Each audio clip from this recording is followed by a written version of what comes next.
Avalanches don't discriminate. They're equal opportunity killers, and they affect everyone in the mountains. Whether you're snowboarding, skiing, snowmobiling, sledding, cross-country skiing, hiking, snowshoeing, extreme snow angeling. If you live close to snow-covered mountains, you need to know about avalanches. It really just goes with the territory. Everyone's really excited. A fresh storm had just come in and dropped over 2 feet of new snow. Just blasting rock and roll music, and you get to the exit point. So Mike was finishing his ski cut, and instead of waiting, he just charged right into the slope. And in his first turn, a huge rooster tail of powder came up, and everyone in the group started cheering, "Yeah, go get it!" And then in his third turn, we saw the slope just start to crumble completely. Your heart just sinks because you realize we just screwed up big time. Even though, you've got this organized rescue and you've got people getting to them within 15 minutes, you don't always get that luck that you're gonna get down there and everything's gonna work out all right. Some of the medical staff initiated CPR, but about 40 minutes after the avalanche had occurred, they had ruled his time of death. After the accident, when we were driving home, I thought, those 3 turns, that wasn't worth it.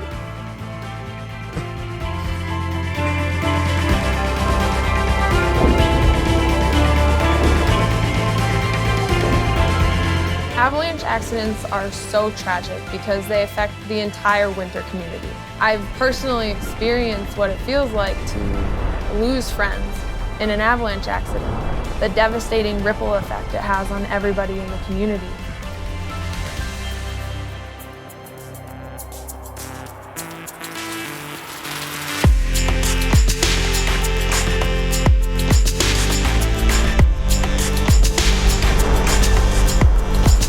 What is an avalanche? There's a lot of different kinds of avalanches, but the kind that causes the most trouble are what we call dry slab avalanches. A slab avalanche is like a monster in a horror film.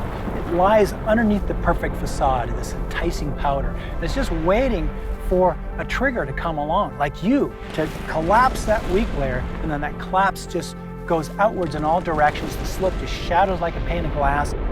There's no escape. It rockets down the hill, bounces you off trees and rocks on the way down, tumbles you over a cliff. I mean, does any of that sound dangerous to you? I was not aware, and I did not comprehend the dangers that were out there that day. When I triggered the avalanche, it wrapped me up immediately. Not a second later, I was hit in the back with what felt like a truck. It didn't even have a chance. I ended up laying there in the snow with 2 broken femurs and my broken left arm for between 7 and 8 hours.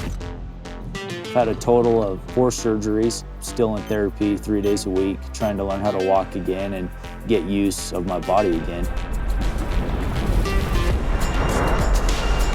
Avalanches are very violent events. 1 out of 4 people are killed by the trauma of hitting trees and rocks on the way down. And after they tumble you to the bottom, then the avalanche debris instantly sets up like concrete. You can't just pop up out of this. Somebody else has to get you out of the snow. Really fun day. It was beautiful powder snow, blue skies, sunshine, just pow shots, nothing extreme. We weren't trying to get gnarly or anything. Came around the corner, dropped in. It was great, and then saw cracks shoot out all around me. I did see the sky for a moment, and then just a whole wave of snow went over my face. I had a moment of, maybe I can just punch through to the top, and as soon as I tried to move at all, I realized that I couldn't even bend a finger. The most important avalanche skill to learn is how to read avalanche terrain, which mainly means judging slope steepness. Almost all avalanches occur on slopes steeper than 30 degrees, but you know what? When the snow is sketchy, we can still have lots of fun playing on mellower terrain. We just want to make sure we're not on, underneath, or even connected to steeper slopes.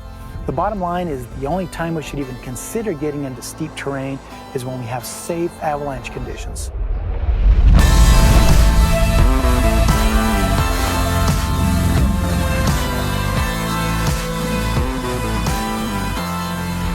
some slopes are going to produce much worse outcomes should they avalanche than other slopes. For example, if you're above a bunch of trees, rocks, cliffs, or you're going to get washed into a lake or a gully, the outcome of getting caught in an avalanche like that is much worse than if you're in some big wide open meadow. The difference between riding in a ski resort and riding in the backcountry is really night and day. In a ski resort, we use explosives and terrain closure to minimize the risk of avalanches to our customers.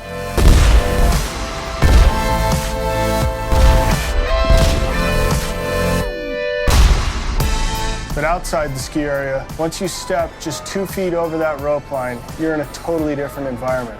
Anybody that's going into the backcountry or thinking about going off-piste at a resort really needs to understand that it's a totally uncontrolled environment. There isn't any ski patrol, they're not bombing or doing any avalanche control. It can be really dangerous. So essentially you need to be, your own avalanche expert.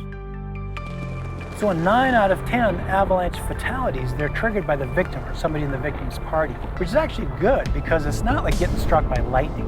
We have a choice. That means if we learn something about avalanches, we can avoid getting caught in avalanches.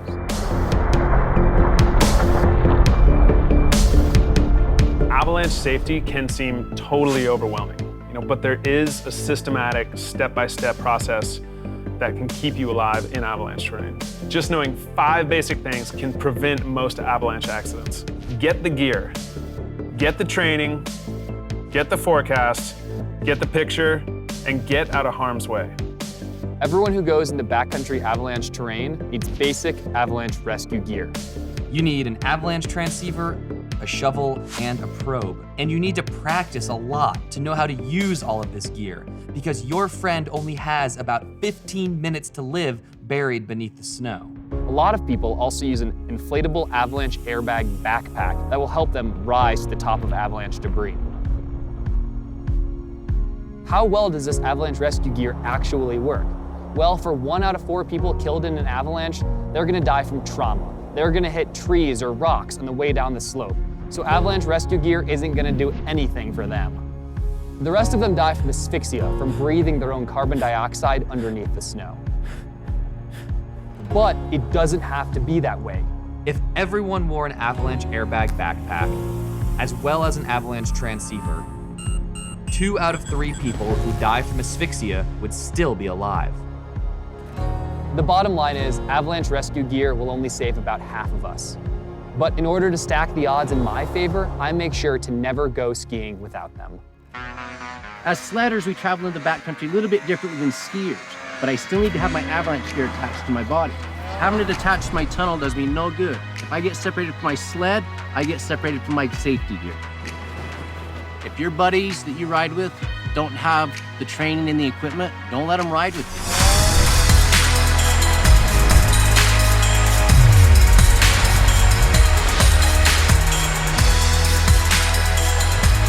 So now that you've got the gear, you've got to get the training. So when you take an avalanche course, you're basically getting keys to a whole new world. You'll learn about avalanche terrain, snowpack, weather, rescue. Essentially, you're trying to take the guesswork out of travel in avalanche terrain. As a first-timer just coming in, it's really important to take the right classes and gain all the knowledge before going out in the backcountry. Getting the training isn't just taking an avalanche class. It's a great start, but really it's about practicing what you've learned. Make it a ritual. Make it fun. Throw down some lunch money and do some time drills. When it comes down to it, it's about having your friends back and knowing that they have yours. It's not just the skiers that need to get the training, because sleds are taking us further into the backcountry, so we really need to bring our avalanche skills up to the level of our riding skills.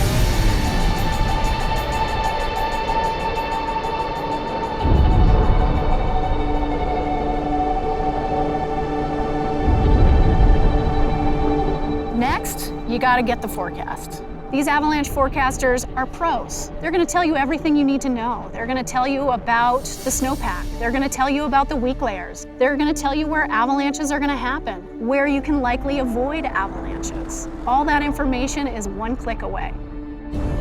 To get the avalanche forecast, visit avalanche.ca in Canada or avalanche.org in the States. Before I even get on the snow, I check my local avalanche advisory. So take the time, get the forecast. When you're traveling in the backcountry, you gotta get the picture. What's that mean? It means pay attention. Look for recent avalanches. Listen for cracking or wumping that's taking place around you. Look for recent storm snow, wind-loaded snow. Look for rapid thawing. If you look for all of these things, you're gonna get the picture. You're gonna be a safer backcountry skier. You get out of harm's way in the backcountry by first avoiding suspect slopes and terrain to begin with. We don't want to regroup in avalanche paths, and we don't want to stop or regroup in runout zones. Some of my best advice I can give you is when we're out hill climbing and there's a bunch of us, don't go park right at the bottom in the avalanche path. Park on the outside, stay out of harm's way. Just like you ski a slope, one person at a time, once you're at the bottom, get out of the way of the avalanche path.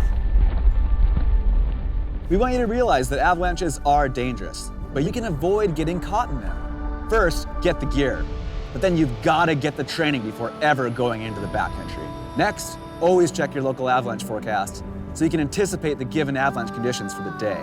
You can get the picture by looking for the obvious signs of instability, and you'll be getting out of harm's way by managing your exposure to potentially hazardous slopes. A lot of times when people watch us in the films, all they see is the action of us shredding these big lines. But what you don't see is the behind the scene, all the prep that goes into making sure that the slopes are safe, checking out the snowpack, waiting for snow to settle, doing all the homework it takes to safely rip the big lines. All this information is great and incredibly practical. But at the end of the day, if you feel uneasy about something, it's about having the courage to say no and walk away. The mountain isn't going anywhere. It doesn't matter if you've made thousands of good calls.